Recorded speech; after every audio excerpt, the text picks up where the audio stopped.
자, 이사야 66장 23절의 말씀 같이 한번 읽어보겠습니다. 시작. 여호와가 말하노라. 매월 초하루와 매 안식일에 모든 혈육이 내 앞에 나와 예배하리라. 자, 월삭이란 시작. 다시 새롭게 태어나는 것을 의미합니다.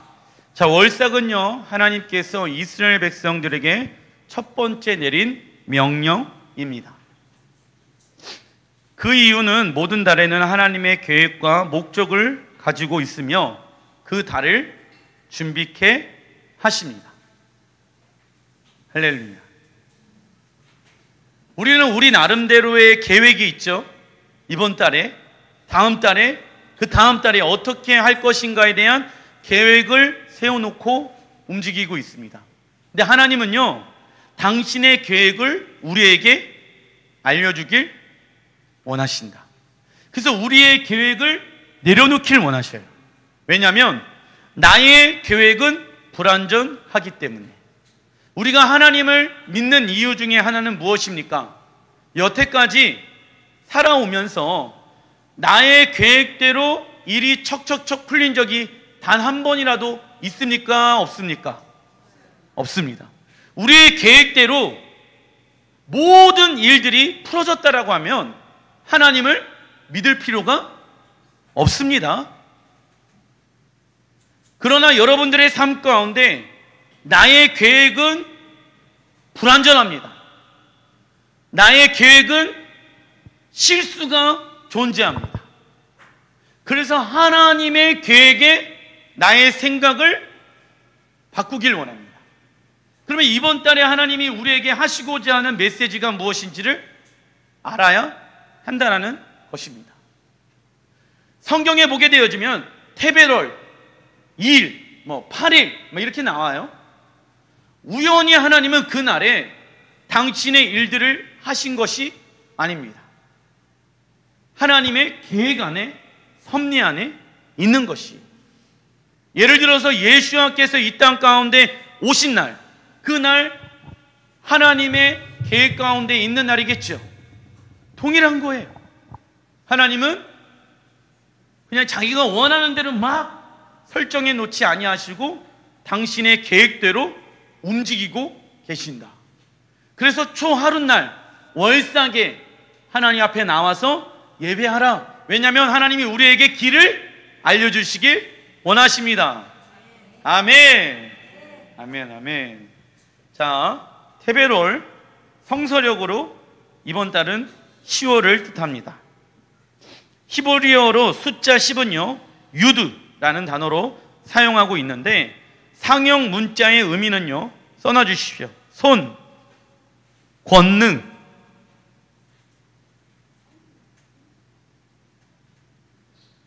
손과 권능을 의미합니다. 이는 우리를 향한, 써놔 주십시오, 하나님의 손의 역사하심이 나타나는 시기. 우리를 향한 하나님의 손의 역사하심이 나타나는 시기가 테베롤입니다. 키스레브월은요, 제가 말씀드렸죠, 우리를 향한 하나님의 꿈과 계시와 비전들이 풀어지는 시간들인 거예요. 근데 절기 가운데 유일하게 두 달이 연결되어져 있는 달은 이 하누카 절기 외에는 없습니다. 그래서 유대인들은요, 키스레브월과 이 테벳월을 하나의 달로 바라보고 있어요. 키스레브월과 테벳월을 연결시켜주는 절기가 무엇이라고요? 하누카. 그러면 키스레브월에 하나님이 여러분들에게 하나님의 꿈과 비전을 주신대. 그 하나님의 꿈과 비전, 가정 가운데, 직장 가운데, 사업장 가운데 자녀들에게 하나님의 꿈과 비전을 주신대. 그래서 하나님께서 이번 달에 야곱, 요셉에게 꿈을 계속 주시는 달이다. 여러분들이 잠자다가 꿈을 꿨는데 그것이 반복적으로 2번 연속 되어지는 꿈이다 라고 하면은 여러분들, 하나님이 여러분들에게 주시는 꿈일 확률이 높아요. 그런데 그 꿈을 이루시는 분은 누구이십니까? 하나님. 그래서 하나님의 권능의 손이 나타나는 시기. 꿈과 비전을 받았다라고 하면은 그 꿈과 비전 안에 머물러 있는 것이 아니라 당신의 권능이 나타나서 그 꿈을 실현하는 달이 테벳월이라는 거예요. 여러분들을 향한 하나님의 권능의 날이 나타나길 소망하십니까? 그러면은 여러분들이 하나님께서 주시는 꿈과 비전이 무엇인지 뚜렷하게 가지고 있어야 되는 거예요. 저희 공동체 가운데 하나님이 주신 꿈과 비전은 굉장히 뚜렷합니다. 이스라엘의 회복.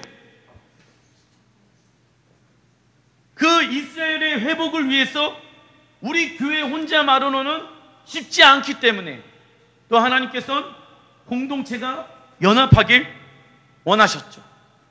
그래서 힘을 주시는 거예요. 능력을 주시는 거예요. 왜냐하면 그 일을 우리 스스로는 감당할 수 없기 때문입니다. 자, 그래서 하나님의 권능, 하나님의 손이 나타나는 시기가 이번 달 테벳월 가운데 있습니다. 창세기 2장 19절, 이 유드라는 단어가 어디에 나와 있냐면은 시작. 여호와 하나님이 흙으로 각종 들짐승과 공중의 각종 새를 지으시고. 자, 지으시다라고 했었을 때 하나님의 손이 나타난 거예요. 유드라는 단어가 사용되어지는데 공중의 각종의 새와 들짐승들을 하나님의 손으로 만드셨다. 7절 시작. 여호와 하나님이 땅에 흙으로 사람을 지으시고. 그런데 이 사람을 만들으셨을 때에는 두 번의 유드가 반복해서 사용하게 되어집니다. 이것은 양손을 뜻하는 거예요. 양손. 동물을 만들었을 때에는 한 손. 근데 우리를 만들었을 때는 두 손으로 만들어 주셨다라는 것을 말씀하고 있습니다. 그래서 당신의 권능을 우리에게 주시는 달을 말씀하고 있는 것인데, 이번 달에 우리가 하나님의 권능을 경험하기 위해서는 날마다 우리의 마음의 심령들이 새로져야 하는 것입니다. 날마다 새로운 기름 부으심을 받을 수 있는 방법, 첫 번째 읽어보겠습니다. 시작. 육신의 생각과 마음을 제거해야 합니다. 육신의 생각과 마음, 나의 계획과 뜻, 이러한 것들이 비워져야 돼요. 그래야지 새로운 기름 부으심이 임할 수가 있다. 그리스도인들에게 왜 능력이 나타나지 못하는지 아십니까? 내가 하나님을 믿고 있는데 왜 나는 계속 반복적인 죄의 문제 가운데 넘어지고 쓰러지고 있는지 아십니까? 그것은 여전히 나의 능력과 힘을 가지고 살고 있기 때문에 그렇습니다. 그래서 하나님은요, 날마다 우리에게 새로운 기름 부으심 능력들을 부어주시겠다라고 약속하고 계셔요. 그러려면은 내 육신의 생각과 내 육신의 마음들을 제거해야지 새로운 능력들이 임할 수가 있는 것입니다. 두 번째는 시작. 하나님의 말씀을 사모하는 생각과 마음을 가지고 있어야 합니다. 왜냐하면 권능, 능력은요, 말씀을 통하여서 나타나기 시작하거든요. 자, 성령님의 권능이, 충만하심이 누구에게 나타납니까? 하나님의 말씀에 순종하는 자들에게 임하게 되어집니다. 왜냐하면 성령님은요, 권능의 영이기도 하지만은 진리의 영이기도 하시거든요. 내 삶 가운데 진리가 없다라고 하면은요, 성령의 권능은 나타날 수가 없는 거예요. 그래서 우리의 생각과 우리의 마음들을 날마다 내려놓는 이유는 무엇이냐면, 우리를 고통스럽게 하기 위함이 아니라 우리에게 성령님의 권능을 주시기 위함인 것입니다. 내가 사는 것이 아니라 누가 우리 안에 사실 수 있도록, 주님이 우리 안에 사실 수 있도록 무엇을 주신다? 능력을 주신다. 할렐루야. 그러려면 나의 것들이 비워지는 시간들을 가져야 하는 것이죠. 자, 여러분들에게 질문해 보겠습니다. 여러분들은 여러분들의 힘과 능력으로 살길 원하십니까? 하나님의 힘과 능력으로 살길 원하십니까? 자, 우리는 말로는 하나님의 힘과 능력으로 살길 원한다라고 얘기를 합니다. 말로는, 그죠? 그러나 실제로 살아가고 있는 모습을 보세요. 누구의 힘과 능력으로 살아갑니까? 나의 힘과 능력으로 살아가고 있다라고 하면은 내 안에 성령님의 권능이 나타날 수가 없는 거예요. 그분의 능력이 나타나기 위해서는 우리가 비워져야 한다는 거예요. 내가 비워져야지 그분이 높아질 수가 있는 것입니다. 이것을 두려워하지 마십시오. 이것을 무서워하지 마십시오. 사단은 그것을 두려워하게 하고 무섭게 한다는 거예요. 왜? 우리에게 권능이 나타날 것을 사단은 알고 있기 때문에. 예수의 이름으로 물리치시길 주님의 이름으로 축원드립니다.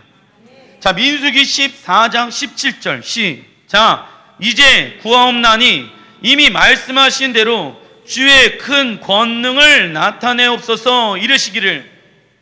큰 권능이라는 단어가 나오게 되어지는데 이 대문자 큰 글씨로 유드가 크게 쓰여져 있습니다. 큰 권능을 우리에게 나타내옵소서. 따라하겠습니다. 주여, 우리의 가정 가운데 큰 권능을 나타내옵소서. 우리의 사업장 가운데 큰 권능을 나타내옵소서. 우리 교회 가운데 큰 권능을 나타내옵소서. 아멘. 우리보다 그분이 더 나타내길 원하셔요. 어디에요? 가정에, 사업장에, 교회에, 여러분들의 자녀들에게. 근데 여러분들이 맡고 있는 거예요. 여러분들이.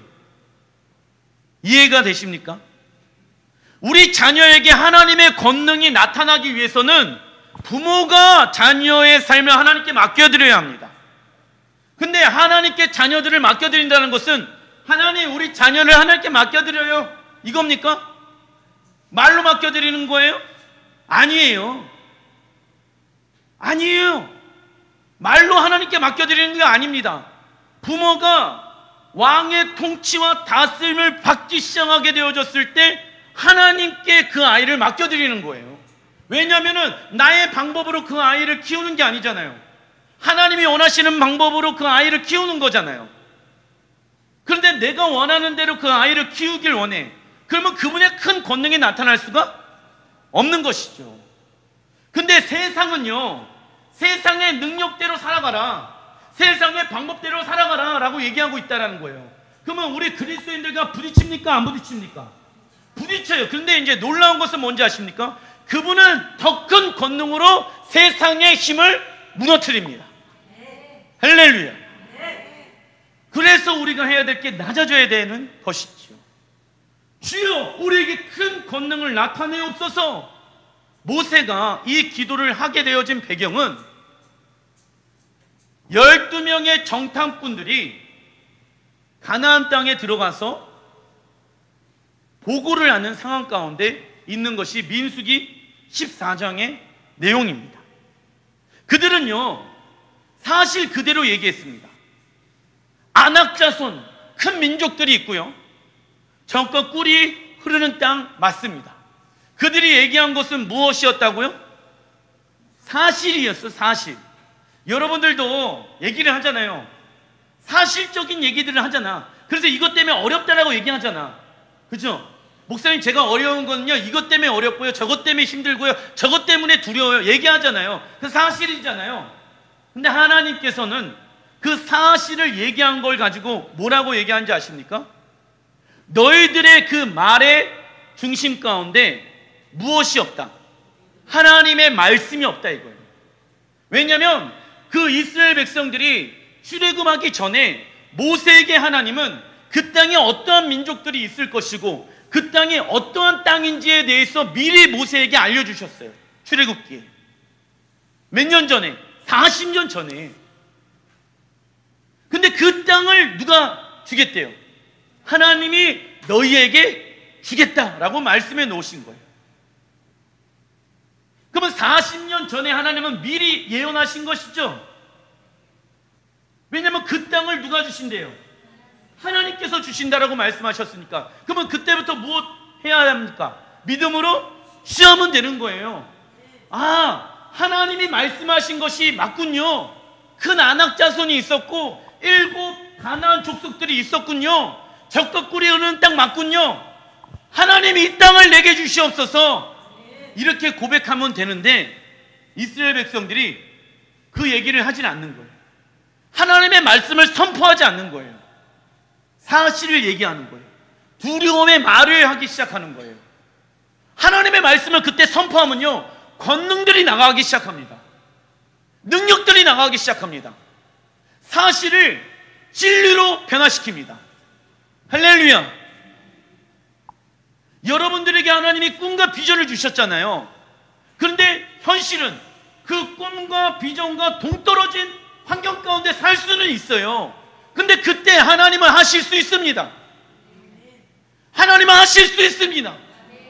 하나님이 역전의 하나님이십니다. 여기까지 인도하신 하나님, 앞으로도 인도하신 하나님을 찬양합니다. 그 말만 하면 된다고요. 근데 사단은요, 야, 사실에 집중해, 환경에 집중해, 사람의 말에 집중해, 너 지금 안 되는 거에 집중해.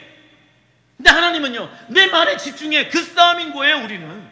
그래서 우리의 입술 가운데 무엇을 둘 것인가, 내 생각과 내 감정의 말을 둘 것인가, 하나님이 우리에게 예언해 놓으시고 꿈으로 환상으로 주신 그 말씀들을 선포할 것인가에 대한 선택은 우리의 믿음의 선택에 달려있다.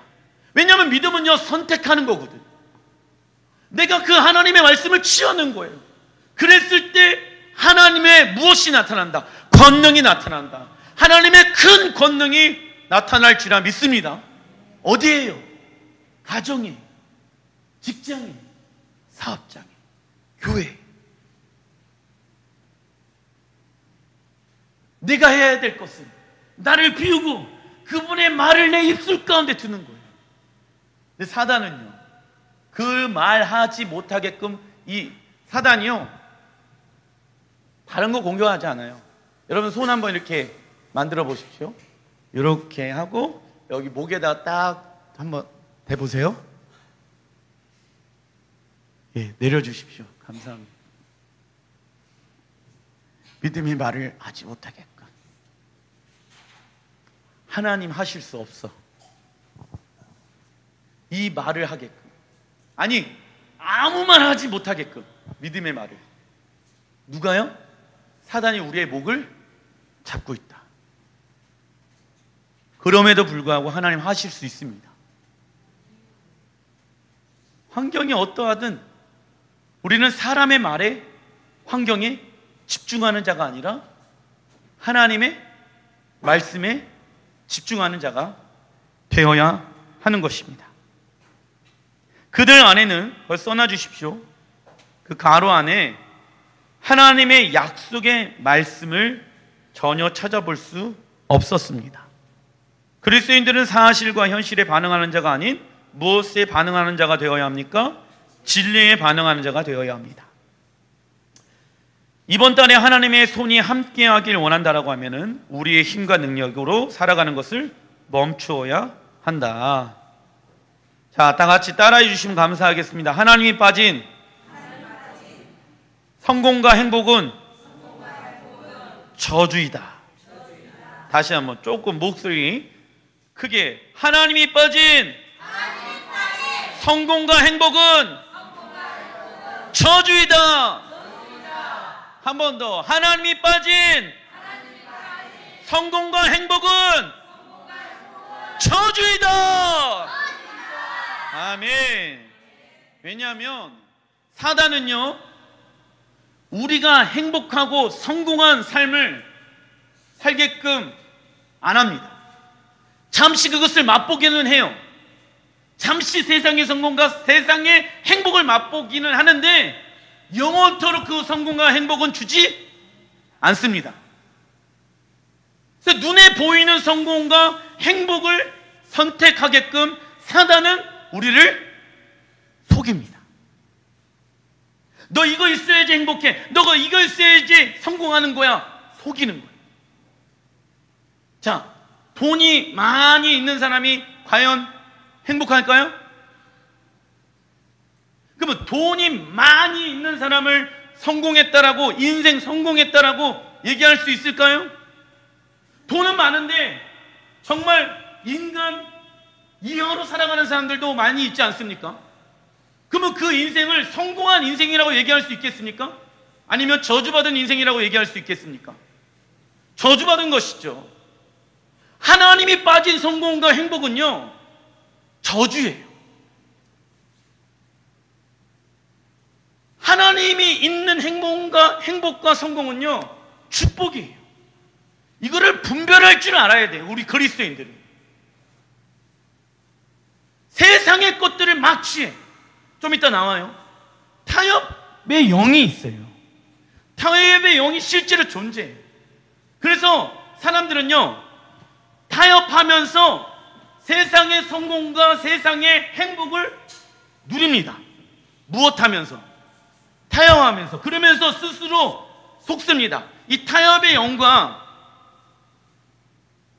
미혹의 영은요, 같이 움직이거든. 그래서 너 지금 행복한 삶을 살고 있는 거야.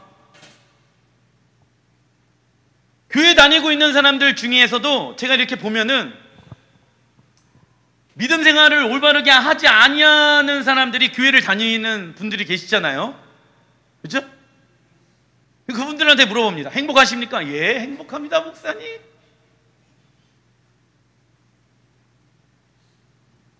진짜 이렇게 얘기를 하세요. 저는 불행합니다, 목사님. 이렇게 얘기 안 하고 믿음이 흔들리고 있는데 교회는 다니는데 물어봐요. 행복하십니까? 물어보면 예, 목사님 행복합니다.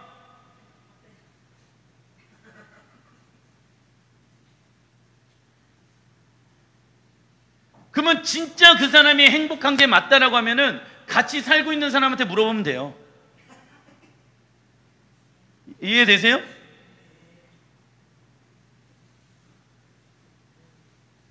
가정에서 여러분들이 만약에 행복한 삶을 살고 있다라고 하면 여보, 당신은 나 때문에 행복한 삶을 살고 있나? 물어보시면 내가 당신 때문에 행복한 삶을 살고 있어. 그런데 그 아내가 어떠한 삶을 살아갑니까? 자기를 비워드리는 삶을 살아가잖아요. 그러니까 누군가는 행복이라는 거, 누군가는 성공이라는 것을 경험하기 위해서 누군가는 희생해야 되거든. 가정도 보세요. 누군가는 희생해야지 자녀들이 행복을 누릴 수가 있어요. 그러겠죠? 엄마가 아이를 키우는데 엄마가 희생하지 아니하고 아이가 행복을 누릴 수 있겠습니까? 행복 안에는요, 모든 이들이 다 행복을 누릴 수는 없어요. 누군가는 대가 지불하고요, 누군가는 헌신하고 있고요, 누군가는 권리를 포기하고 있기 때문에 상대방이 무엇을 누리고 있다? 이해가 되십니까? 그걸 알고 계셔야 돼요. 근데 그리스도인들은 가정에서 그분과 함께 살아가기 때문에 그 대가 지불과 권리 포기가 어렵지가 않은 거야. 믿지 아니하는 사람들은 그게 어려운데 우리 그리스도인들은 날마다 내가 비워지는 시간들이 어렵지가 않은 거예요. 왜요? 나는 그분의 권능대로 살아가는 그리스도인이기 때문에. 내가 생각한 대로 계획한 대로 우리의 가정이 움직이지 아니하고 하나님이 계획한 대로 움직인다라고 생각해 보십시오. 얼마나 놀랍겠습니까? 얼마나 흥분이 되겠습니까? 할렐루야. 하나님의 기적과 능력과 이사가 가정 가운데 날마다 나타나고 자녀들 가운데 날마다 나타나고 사업장 가운데 날마다 나타나고 하면 이것보다 흥분되어지고 이것보다 행복한 게 어디 있겠습니까? 이야, 주변에서 그런 거야. 그렇게 살아가는 사람의 모습을 보면서 야, 나는 그렇게 살아가기가 어려울 것 같아. 당연히 어렵죠. 비워지지 아니한데 어찌 그렇게 살아갈 수가 있겠습니까? 자, 하나님의 절기 중에 유일하게 2달이 걸쳐 있는 절기가 하누카, 하나님의 성전을 봉헌하고 세우는 것입니다. 그래서 9월과 10월은요 하누카 절기를 통해 연결되어진 달이다. 9월은 키스레브월에 우리를 향한 하나님의 나라의 꿈과 비전을 받는 시기였다라고 하면 10월은 테베롤로서 우리를 향한 하나님의 손, 권능이 나타나는 시기입니다. 하나님의 손의 역사하심이 나타나길 원한다라고 하면 우리의 계획을 하나님의 계획으로 돌이키는 시간들을 가져야 합니다. 그래서 이번 달에 히브리어로 아인이라는 단어와 연결되어져 있는데, 이 아인은 써놔주십시오. 보다. 무엇을 보다 진짜 중요한 것이 무엇인지를 볼 수 있는 눈을 갖게 되어지는 시기입니다. 따라해보겠습니다. 하나님, 나의 눈 가운데 하나님의 눈을 허락하여 주시옵소서. 아멘. 왜냐하면 하나님의 눈을 가지고 세상을 바라보기 시작하게 되어졌을 때 하나님은 그 사람에게 능력과 권능을, 기적을, 이사를 행하신다. 사무엘상 16장 7절 읽어보겠습니다. 시작. 사람은 외모를 보거니와 나 여호와는 중심을 보느니라 하시더라. 자, 이 중심은 뭘까요? 말씀. 내 마음 가운데, 내 삶 가운데 하나님의 말씀이 있는지 없는지, 그걸 중심을 본다라는 거예요. 목사님, 나는 마음의 중심 가운데 하나님을 사랑합니다. 근데 중심 가운데 말씀이 없으면 그 중심은 뭐다? 중심이 맞다, 아니다? 아니다. 아시겠죠? 말씀이 없으면 중심이 안 되는 거예요.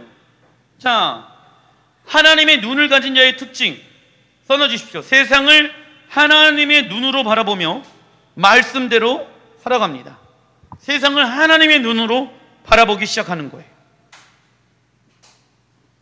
그런데 사람의 눈을 가지고 살아가는 교회가 있었습니다. 빌립보서 3장 18절 시작. 내가 여러 번 너희에게 말하였거니와 이제도 눈물을 흘리며 말하노니 여러 사람들이 그리스도의 십자가의 원수로 행하느니라. 우선 여기까지.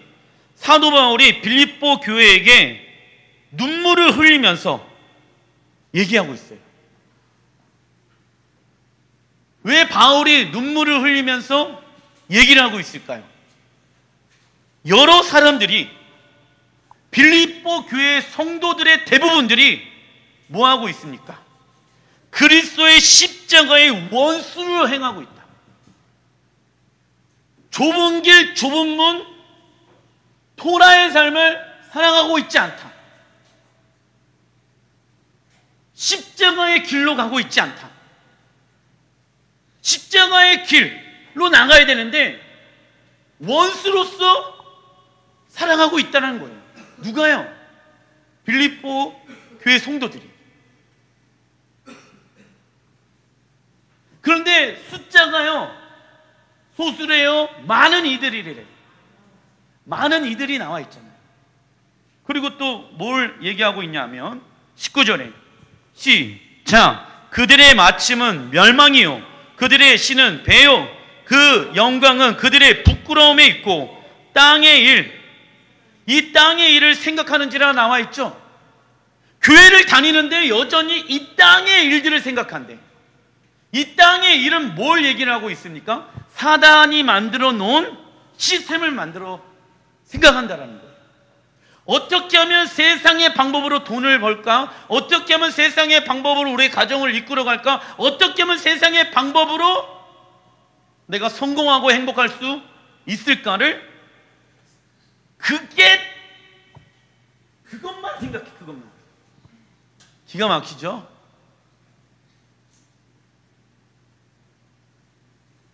빌립보 교회도요, 왜 이런지를 알아요.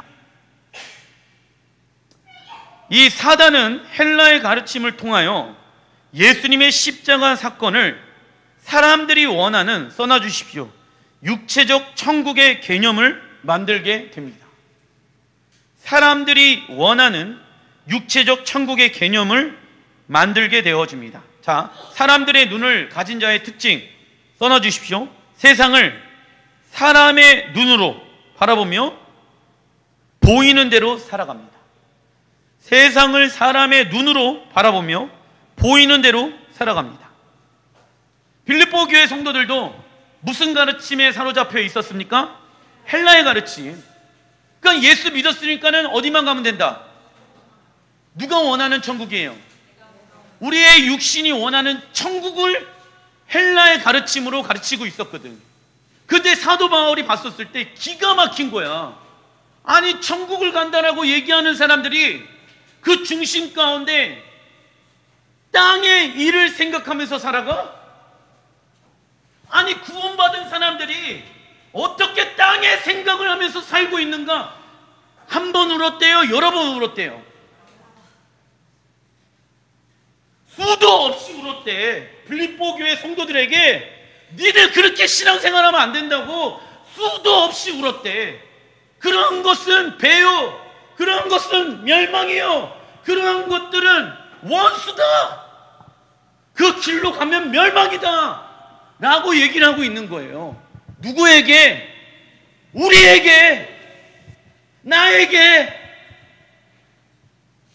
그런데 어디는 간대. 천국에 간다고 하니까는 어찌 헬라의 가르침 가운데 있느냐라고 사도 바울이 계속 편지를 쓰는 거예요. 지금 구원받은 자들이 이제는 무엇을 위해서 살아가야 합니까? 하나님의 나라를 위해서 살아가야 하는데 이 땅을 위하여 살아가는 자가 있대요. 우리도 그렇게 신앙생활하는 사람들이 있죠. 구원을 받았다라고 말을 하는데 어쩔 수 없어요. 목사님 이 땅에서 살아가는 동안은. 근데 살아가는 사람들이 있어요, 없어요? 있어요. 무질량하게 많아요. 그럼 누가 선택을 안 하는 것일까요? 내가 선택을 안 하는 거예요. 왜냐하면은 잘못된 가르침 안에 속고 있는 거예요, 스스로. 아, 어디는 갈 수 있어요. 정말 천국에 갈 수 있겠습니까? 갈 수 없죠. 왜 사도 바울이 여러 번 울면서 편지를 썼겠습니까? 그렇죠?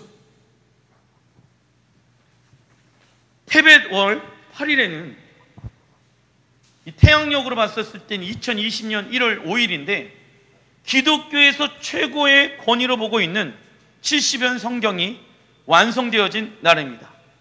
그러나 70연 성경을 헬라어로 번역하게 되어진 동기는 헬라의 프톨레미 왕조가 토라 모세오경을 써놔주십시오. 헬라니즘화하기 위함이었습니다. 그래서 흩어진 유대인 랍비들을 시켜서 토라를 헬라어로 번역하게 되어집니다. 이때 헬라의 가르침 가운데 핵심 가운데 있었던 가르침은 반이스라엘. 이스라엘은 없어졌다. 끝났다. 토라를 지키지 않아도 된다. 무슨 가르침? 헬라의 가르침으로 성경을 해석하게 되어집니다. 그러나 교회는요, 헬라적 관점으로 성경을 해석하는 것이 아니라 써놔주십시오. 히브리적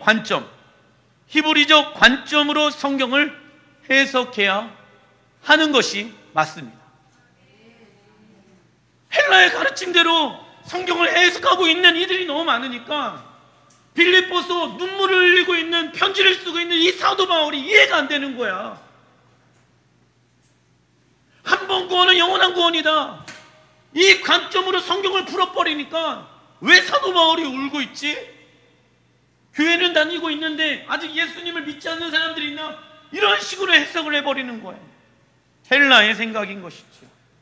그 테베롤 8일 날 1월 5일 날에 유대인들이요 그 하루를 금식을 합니다. 왜냐하면 하나님의 말씀이 헬라니즘으로 물들여졌기 때문에, 인간의 사상으로 물들여진 날이 그날입니다. 그러면 하나님께서 이번 달에 쓰시는 지파, 어떤 지파일까요? 단지파의 날이다. 창세기 49장 16절 시작. 다는 이스라엘의 한 지파같이 그의 백성을 심판하리로다. 여호와여, 나는 주의 구원을 기다립니다. 자, 단이라는 뜻은요 써놔주십시오. 재판, 심판입니다. 하나님이 여러분들을 단지파로 사용하길 원하십니다. 그래서 이번 달에는 그리스도인들에게 무엇이 있는 달입니까? 하나님의 심판이 있는 달입니다. 그리스도인들에게 심판이란 시작, 새로운 날의 시작입니다. 그리스도인들은 날마다 하나님의 심판 때인 십자가 앞에 나아가는 삶을 살아가야 합니다. 이때 새로운 날, 가로 안에 써놔주십시오. 부활의 능력을 경험하기 시작한다. 그러나 자신의 죄의 문제가 해결되어지지 못한 자들은 새로운 날을 경험하는 것이 아니라 시작 매일 반복되어지는 육신의 삶을 살게 됩니다. 그러니까 인생이 재미가 없겠죠. 매일 반복되어지는 삶을 살고 있는 거예요. 그러나 복음의 능력, 하나님의 권능, 하나님의 손이 나타나는 것을 삶 가운데 경험하는 사람들은 복음의 삶을 살고 있는 거예요. 그러니까 날마다 무엇합니까? 새로워지는 것이죠. 그래서 하나님은 이번 달에 우리의 믿음을 테스트하신다. 하나님께서 인간의 죄를 제거하시는 방법이 두 가지가 있는데, 첫 번째, 예수님의 보혈. 자, 이것은 무엇을 의미하냐면 읽어보겠습니다. 시작. 하나님은 은혜를 베풀길 원하시는 분이십니다. 두 번째, 하나님께서 인간의 죄를 제거하시는 방법. 시작. 하나님의 심판. 하나님과 우리와의 사랑의 관계를 방해하는 것을 제거하십니다. 자, 그렇다고 하면은 이 둘 중에 하나가 온다는 거예요, 오늘. 이번 달부터. 그러면 여러분들 하나님의 심판을 경험하길 원하십니까? 예수님의 보혈을 경험해서 자발적으로 회개하길 원하십니까? 예. 둘 다 좋죠. 둘 다 좋아요. 근데 제가 계속 말씀드리는 거는 하나님이 손보시기 시작하게 되어졌을 땐 나는 거기까지 안 갔으면 좋겠다. 계속 말씀드리는 거 아시죠? 근데 하나님 오래 참으시는 분이세요. 근데 하나님이 원하지 아니하는 모습들이 우리의 삶 가운데 있다. 하나님이 그걸 제거하신대. 근데 왜 제거하신대요? 하나님과 우리와의 관계가 더 친밀해지기 위해서 그 죄의 영역을 제거하시는 거예요. 좋은 거죠? 그래서 하나님의 심판이 왔었을 때 하나님 감사합니다 기도해 보십시오. 그러나 자발적으로 무엇합니까? 회개하는 거예요, 이번 달에. 왜냐하면 하나님이 단지파로 우리를 사용하길 원하시거든요. 가정의, 직장의, 교회 가운데 하나님이 원하지 아니하는 죄의 모습들을 과감하게 버려야 한다. 사사기 16장 15절 시작. 드릴라가 삼손에게 이르되 당신의 마음이 내게 있지 아니하면서 당신이 어찌 나를 사랑한다 하느냐. 날마다 그 말로 그를 재촉하여 조르며 삼손의 마음이 번뇌하여 죽을 지경이라. 삼손이 진심을 드러내어 그에게 이르되 내 머리 위에는 삭도를 대지 아니하였나니 이는 내가 모태에서부터 하나님의 나시린이 되었음이리라. 만일 내 머리가 밀리면 내 힘이 내게서 떠나고 나는 약해져서 다른 사람과 같으리라 하니라. 자, 삼손이 단지파였거든요. 근데 단지파였던 삼손이 어떻게 무너지는지 알아보겠습니다. 그 삼손은요, 당대에 강력한 기름 부심을 받은 사람이었습니다. 그러나 그의 삶 가운데 아주 일부분 타협하게 되어지죠. 그거 써놔 주십시오. 타협의 영. 아주 일부분 타협하게 되어지는데 어떤 부분들입니까? 16절에 날마다 그 말로 그를 재촉하여 조르며 삼손의 마음이 번뇌하여 죽을 지경이라 나와 있죠. 근데 날마다 그 말이 뭐냐면 드릴라가 당신이 어찌 나를 사랑한다 하느냐, 이 말인 거예요. 이 말로 이 삼손의 마음을 번뇌하여 죽을 지경에 오게 되어집니다. 왜냐하면 이 삼손은요, 드릴라를 진짜 사랑했거든요.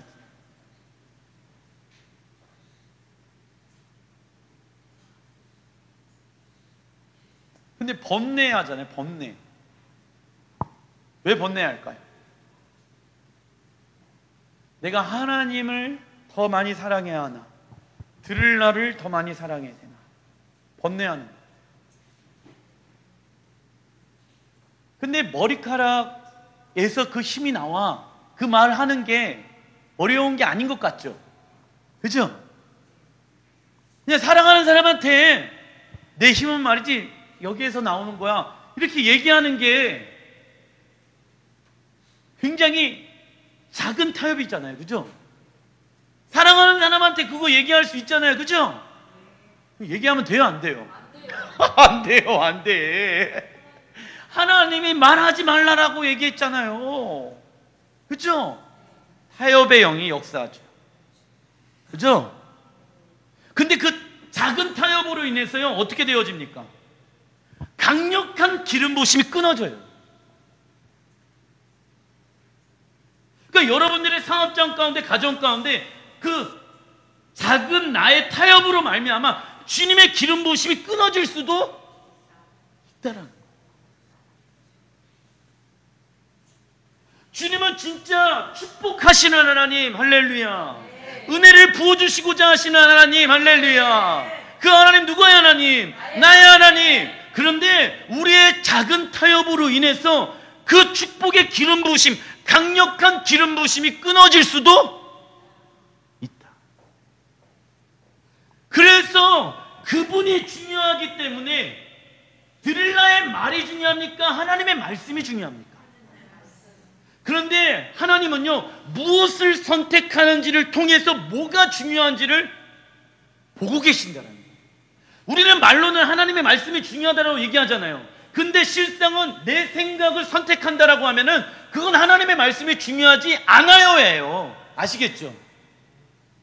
근데 사람들은요, 그 타협의 영 가운데 사로잡힌 자들의 특징, 뭐랑 같이 움직인다? 타협의 영은 미혹의 영이랑 같이 움직여. 그래서 나는 하나님의 말씀이 중요하다라고는 생각해. 근데 선택은 내 말을 선택해. 근데 내 중심권에 누가 계신다고 생각해? 이해되시죠? 미혹의 영이란 내가 틀렸는데도 맞다라고 우기게 하는 영이라고. 그 미혹의 영과 타협의 영 가운데 사로잡혀 있는 사람들의 특징, 목사님 행복해요. 문제 없어요. 근데 제가 말씀드리잖아요. 여태까지 우리가 인생을 살아오면서 나의 계획이 단 한 번도 실수한 적이 없다라고 하면은 하나님 믿지 않아도 된다니까. 근데 우리 살아오면서 어렸을 때부터 실수해 본 적 있습니까? 없습니까? 무진하게 많이 했잖아요. 그리고 앞날도 실수가 있을 거 아니에요. 그죠? 그러면은 누구를 의지해야 될까? 실수가 없으신 누구?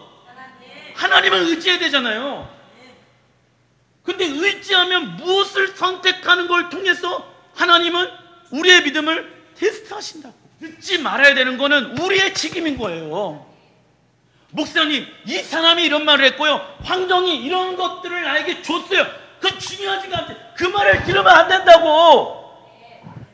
그 말을 듣는 순간에 뭐 한다? 번뇌하기 시작한다. 이 번뇌라는 히브리 언어, 두려워하기 시작하고요, 고민하게 되어지고 갈등하게 되어진대. 그때 무슨 영이 임한다? 미혹의 영과 타협의 영이 임하는 거예요. 사단은요, 이 타협이라는 덫을 딱 깔아놓고 굉장히 쉽게 영적 전쟁에서 승리합니다. 사단이, 자 보세요, 큰 어떠한 영적 증제 가운데 가장 손쉽게 승리하는 방법이 뭔지 아십니까? 미혹이라는 덫과 타협이라는 덫이에요. 그거 그냥 깔아놓잖아요? 다 쓰러지는 거야. 능력의 기름 부으심을 받은 자도 쓰러지는 거예요. 삼손도. 이해되시죠? 그래서 이번 달에 하나님의 말씀으로 심판하래. 하나님의 말씀만 듣기로 고백하래. 가정에 여보 이렇게 합시다. 직장에서 세상의 계획 가지고 이렇게 합시다 라고 얘기를 했었을 때 그 말을 듣지 말고 그건 무엇하게 되어진다? 번뇌하게 되어진다니까. 번뇌하게 되어진다. 사람들 때문에 번뇌하게 되어지고, 자 이번 달에 특별히 사람의 말로 번뇌하게 되어질 것입니다. 사람의 말로 번뇌하는 거예요. 고민하는 거예요. 자, 이처럼 삼손이 흔들리게 된 것은 드릴라의 말 한마디, 당신이 어찌 나를 사랑한다 하느냐 입니다. 우리는 하나님의 음성인지 거짓 사단의 음성인지를 분별할 줄 알아야 한다. 사단의 음성은 우리를 날마다 미혹해 하는 영, 미혹해 하는 영이란 시작. 자기가 틀렸는데도 불구하고 옳다고 굳게 믿게 하는 영, 미혹해 하여서요 하나님의 음성, 말씀에 순종하지 못하게 만든다. 따라해 주시면 감사하겠습니다. 사람의 말과 감정에 반응하지 말고 진리에 반응하자. 다시 한번, 나의 영혼아, 사람의 말에, 감정에 반응하지 말고 진리에 반응하자. 왜냐하면 타협의 영의 결과는 영적 파산이에요. 써놔주십시오. 즉 영적인 죽음을 가져옵니다. 삼손 보세요. 마지막에 영적으로 완전히 파산하게 되어지잖아요. 눈이 뽑히잖아. 그래서 제가 말씀드렸죠. 사람의 눈이 뽑히는 거야. 드릴라한테 머리에서 내 힘이 나오는 거야. 그거 알려줬잖아요. 기름 부심 끊어지잖아요. 이번 달에 단어는 아인, 눈이라고 했잖아요. 눈, 보다. 그 하나님의 관점이 빼앗기니까 능력 없이 살아가고 있는 거예요, 그리스도인들이. 그건 빌립보 교회에도 동일한 거예요, 지금. 능력 없는 그리스도인들. 에베소서 2장 2절에도 나와 있습니다. 시작. 그때 너희는 그 가운데에서 행하여 지금 불순종의 아들들 가운데 역사하는 영이라. 자, 불순종의 아들들 가운데 역사하는 영이 존재한대요. 귀신과 마귀의 영 가운데, 그죠? 자, 따라해 보겠습니다. 귀신의 영은 하나님의 말씀에 불순종하게 한다. 자, 그러면은 여러분들은 하나님의 자녀입니까? 그러면은 지금 순종의 아들들 가운데 역사하는 영은 무엇일까요? 진리의 영이겠죠. 성령님이시겠죠. 근데 내 삶 가운데 순종보다 불순종하는 게 많으면 나는 누구의 자식이에요? 귀신과 마귀의 자식이죠. 아니, 그냥 보자. 그런데 참 신기한 게, 당신은 하나님의 자녀입니까? 물어보면은 뭐라고 대답해요? 나는 그럼에도 불구하고 하나님의 자녀입니다. 예, 하나님의 자녀가 맞다라고 하면은 오늘부터 불순종의 영에 사로잡혀 있는 게 아니라 순종의 영이신 진리의 영에 사로잡혀야 하는 것이에요. 근데 말로는 나는 하나님의 자녀라고 하는데 불순종의 영에 사로잡혀서 세상 가운데 살아가면 나는 사단과 마귀의 자식이 되어지는 거예요. 제가 얘기하는 게 아니라. 그러겠죠? 그러면 여러분들 스스로 지금 하나님 앞에 서 보세요. 나는 정말 하나님의 자녀인지 사단과 마귀의 자녀로 살아갔는지 이해가 되십니까? 정직해야 돼요. 미혹과 타협의 영이 아니라 정직한 영을 우리에게 주소서. 왜냐하면 정직하게 하나님 앞에서 대면해야 되거든. 그래서 다윗이요, 정직한 영을 내게 부어달라고 고백하잖아요. 내가 이게 죄가 아닌 줄 알았는데 성령님, 죄를 밝혀주십시오. 내 양심 가운데 화인 맞아가지고 네가 분별력이 없이 살아갔는데 내게 정직한 영을 부어주십시오. 따라해보겠습니다. 하나님, 나에게 정직한 영을 부어주소서. 왜냐면은 그분은 거룩하신 분이시잖아. 정직하게 하나님 앞에 서서 아닌 건 아닌 거, 그 죄를 십자가 앞에 내 던지고 살아가야 되는 건 아니겠습니까? 그죠? 그런데 세상의 것들과 하나님의 것들과 하나 될 수 있습니까? 없습니까? 그러면 하나님은요, 그 성전에 계실 수가 없어. 한옥하잖아, 한옥하.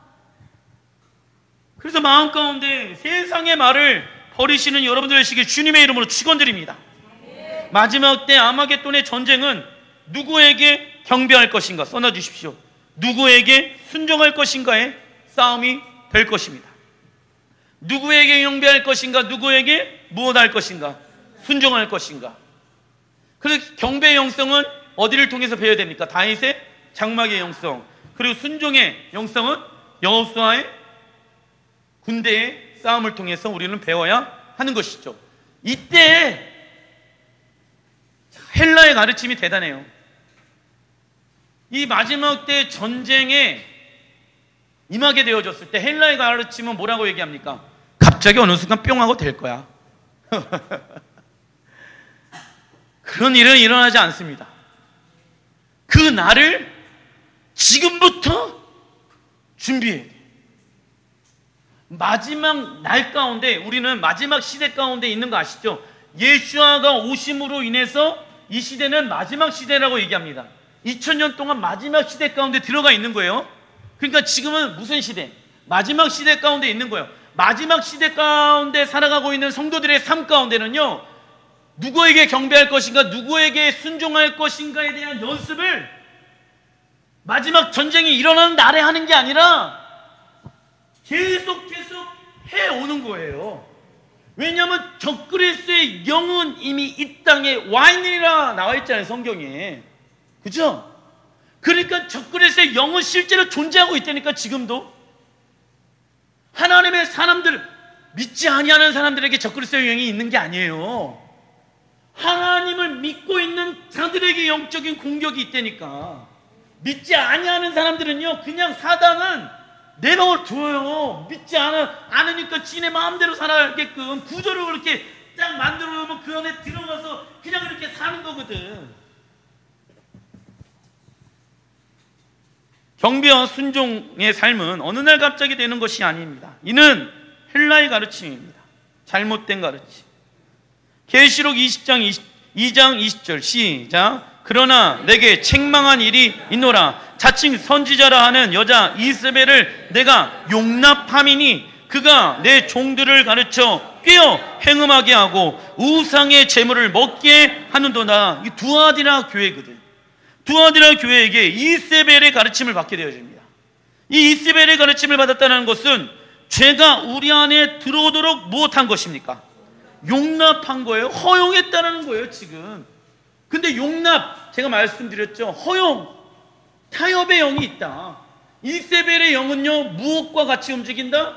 타협의 영과 같이 움직인다. 그러면 이세벨의 영이란, 시작. 하나님을 사랑하는 그리스도인들을 세상의 것도 사랑하게 하는 음란의 영이다. 음란의 영. 왜요? 신부로서 단장하지 못하게 하기 위함이다. 그래서 좀 이따 성경에서 나오는 이번 달의 특징이 뭐냐면 여왕 에스더 여왕이 일어서게 되어져요. 왕을 위하여 단장하는 에스더 여왕의 모습이 나오거든.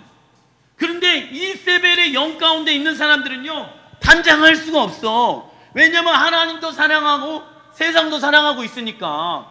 세상을 사랑하는 기준은 무엇입니까? 세상의 뜻대로 사랑하고 있다는 거예요. 그러면 이세벨의 영 가운데 있다는 얘기인 거고, 나는 음란의 영 가운데 있는 거예요. 왜? 하나님도 사랑하는데 누구도 사랑해요? 세상도 사랑하고 있는 거고. 근데 그 세상을 사랑하는 게 무엇을 통해서? 작은 타협의 영을 통해서 문을 연 건 누구예요? 우리가 연 거거든. 근데 그 두아디라 교회에 하나님의 무엇이 임합니까? 심판이 임합니다. 이세벨의 영은 하나님의 말씀을 통하여서 회개하는 것을 방해하는 것을 주된 목적을 가지고 있다. 그러나 주님 오실 때까지 두아디라 교회처럼 사랑과 믿음과 섬김과 인내를 굳게 잡았을 때 그들의 결과는 무엇이냐면 28절 시작. 내가 또 그에게 새벽별을 주리라. 이 새벽별은 모닝스타, 예수와를 뜻하죠. 왜 모닝스타 새벽별을 얘기하고 있냐면은 밤중에 가장 깜깜한 날이 언제냐면은 해 뜨기 바로 직전이야. 근데 그때 이 세상이 흑암 가운데 올 거라는 거야. 이세벨의 영이 충만하고, 그리고 또 타협의 영이 충만하고, 음란의 영이 충만하고, 이러한 상황들 가운데, 영적인 흑암 가운데 예수님께서 그 흑암을 환히 밝히는 새벽별로 오신다. 그 새벽별을 누구에게 주시겠대요? 내가 또 그에게 새벽별을 주리라. 끝까지 이기는 자들. 할렐루야. 교회 성도는 예수님의 가르침 외에는 다른 가르침을 받아서는 안 되며 용납해서도 안 됩니다. 새벽별 대신 예수님을 얻었다는 것은 세상 모든 것을 얻은 사람보다 비교할 수 없을 정도로 행복한 자이며 성공한 자입니다. 이번 달에 나오는 사건들을 알아보겠습니다. 에스겔 24장 1절 시작. 아홉째에 열째 달 열째 날에 여호와의 말씀이 내게 임하여 이르시되 인자야 너는 날짜 곧 오늘의 이름을 기록하나 바벨론 왕이 오늘 예루살렘에 가까이 왔으니 나와 있죠. 테베돌 열째 달 열째 날 조심해야 돼요. 이날 기록하라고 하나님 말씀에 놓으신 거예요. 그게 언제냐면 태양력으로 2020년 1월 7일을 의미합니다. 1월 7일 날 그래서 이스라엘 백성들이 회개하며 깨어 있습니다. 왜 그러냐면은 그 바벨론의 왕을 통하여서 예루살렘 성전이 무너진다. 그러니까 사단이 이날 공격하기로 결정한 날이에요. 여러분들에게 알려주고 계시는 거예요. 자, 1월 7일 날 여러분들 무엇이 쳐들어온다? 사단이 쳐들어온다. 어디에? 예루살렘 성전에. 여러분들 마음의 성전에. 그죠?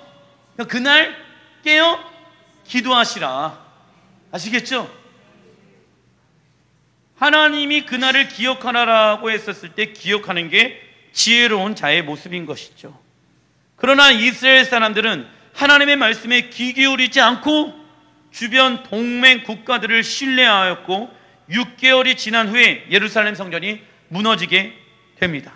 그래서 유대인들은요, 이 테베돌 10일 날 금식하면서 회개한다.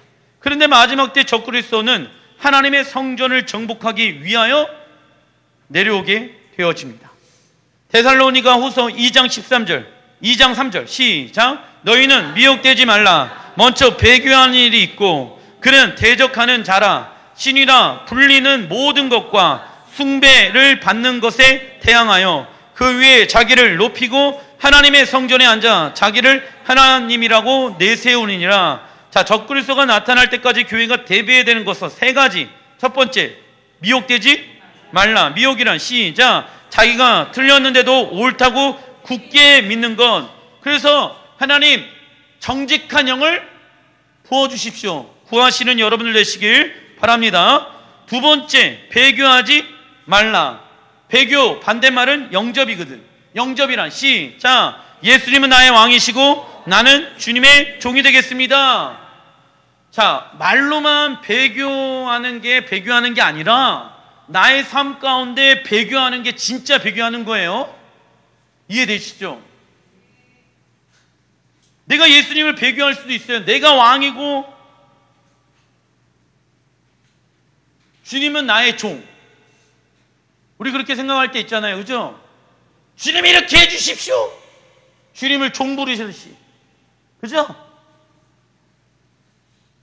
주님이 종이 돼서는 안 돼요. 우리가 종이 돼야 됩니다. 그죠? 근데 그게 배교하는 자들의 특징이야. 그래서 여러분들 제가 그러잖아요. 왕에 대한 계시가 풀어줘야 된다. 이게 뭐냐면 옛날에는 하나님이 사랑의 메시지로 말씀하셔. 근데 이제는 왕으로 말씀하시는 거예요. 그냥 명령이 떨어져. 이해되세요? 왕이 명령을 하는 거야. 그러면 그 명령을 수행하는 신하들은요, 무엇을 받는지 아세요? 왕권을 받는 거. 왕권. 영접하는 자, 곧 그 이름을 부르는 자들은 하나님의 자녀가 되는 권세를 받는 거야. 그래서 주님이 말씀하셔. 그러면 그대로 하는 거야. 그러면 권세가 나타나는 거예요. 이번 달에. 할렐루야. 세 번째, 뭐 하지 말라? 우상하게 경배하지 말라. 경배란 시작. 왕이신 예수님에게 영광, hon과 유기 항복하는 것입니다. 자, 2번 에스더 2장 16절 시작. 아수에로 왕의 제7년 10월 곧 테베럴에 에스더가 왕궁에 인도되어 들어가서 왕 앞에 나가니 왕의 모든 여자보다 에스더를 더 사랑하므로 그가 모든 처녀보다 왕 앞에 더 은총을 얻은지라. 왕이 그의 머리에 관을 씌우고. 근데 이번 달에 에스더가 관을 쓰게 되어집니다. 이런 영적 공경에서 승리하게 되어졌을 때 하나님은 우리에게 왕관을 씌워 주신다. 권세를 우리에게 허락해 주신다. 왕관은 능력과 권세를 뜻하는 것이거든요. 에스더는요, 테베롤의 왕 앞에 서게 되어집니다. 에스더는 왕의 신부로서 해야 할 것은 단 한 가지, 단장하는 것에 집중하였습니다. 자신이 원하는 방법으로 단장하지 아니하였고, 써놔 주십시오. 왕이 제시하는 조건으로 단장하였습니다. 왕이 제시하는 조건으로 단장하였다. 그리스도인들은요, 신랑 예수님이 원하시는 방법으로 예수님과 하나님을 사랑해야 합니다. 단장의 히브리 원어는 칼라우, 그 뜻은 완성. 신부가 하나님을 향하여서 사랑하는 모습이 단장되어졌을 때 하나님의 나라가 완성되어집니다. 왜냐하면 하나님의 나라가 이 땅 가운데 임하게 되어졌을 때 핵심은, 혼인잔치의 주인공은 누구예요? 자, 알려드릴게요. 자, 일반적으로 보세요. 결혼식 하면은 신랑이 주인공이에요? 신부가 주인공이에요? 신부가 주인공. 이 땅에서 하나님의 말씀으로 단장한 너희들이 주인공이다. 주인공인 너희들과 내가 결혼식하러 이 땅에 왔다. 근데 신부가 하나님의 말씀으로 단장되어지지 아니한다라고 하면은 하나님의 나라는 완성되어질 수 없다. 왜냐하면 단장이라는 히브리 원어가 완성이라는 단어의 뜻이기 때문에. 그래서 히브리어로 테베놀의 뜻은요, 써놔 주십시오. 하나님의 성전을 바라보는 달입니다.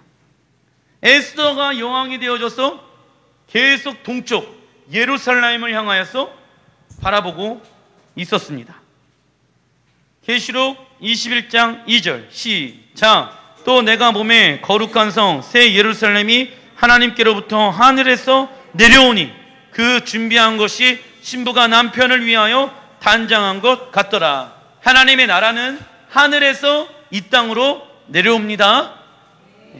기도하겠습니다.